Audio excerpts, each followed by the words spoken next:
தூத்துக்குடி ஸ்ரீவைகுண்டம் பகுதியில் வெள்ளம் சூழ்ந்த பகுதியிலிருந்து ஹெலிகாப்டர் மூலமாக மீட்கப்பட்ட கர்ப்பிணி பெண் மதுரை அரசு மருத்துவமனையில் அனுமதிக்கப்பட்டுள்ள நிலையில் தற்போது அவருக்கு ஆண் குழந்தை பிறந்துள்ளது. இதுகுறித்து கூடுதல் விவரங்களோடு இணைகிறார் செய்தியாளர் பாலமுருகன். பாலமுருகன், வணக்கம். இது குறித்தான மேலும் விவரங்கள். நிச்சயமாக, அதாவது வடகிழக்கு வளிமண்டல சுழற்சி காரணமாக தூத்துக்குடி, கன்னியாகுமரி, திருநெல்வேலி மாவட்டங்களில் கடந்த 2 தினங்களுக்கு முன்னர் அதிக கனமழை பெய்தது.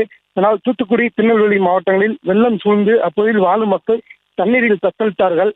தமிழக அரசு சார்பில் வெள்ளத்தால் பாதிக்கப்பட்ட பகுதிகளுக்கு மீட்புப் பணிகள் துரிதமாக நடைபெற்று வருகிறது.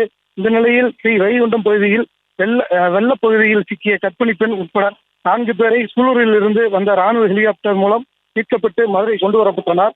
வைகுண்டம் பகுதியைச் சேர்ந்த பெருமாள், அவருடைய மனைவி கர்ப்பிணி பெண் அனுசியாமையில், அவருடைய அம்மா சேதுலட்சுமி, அவருடைய 1.5 வயது மகன் தஸ் வருண் 4 பேரை மீட்கப்பட்டு மதுரை விமான நிலையம் கொண்டு வரப்பட்டார்கள்.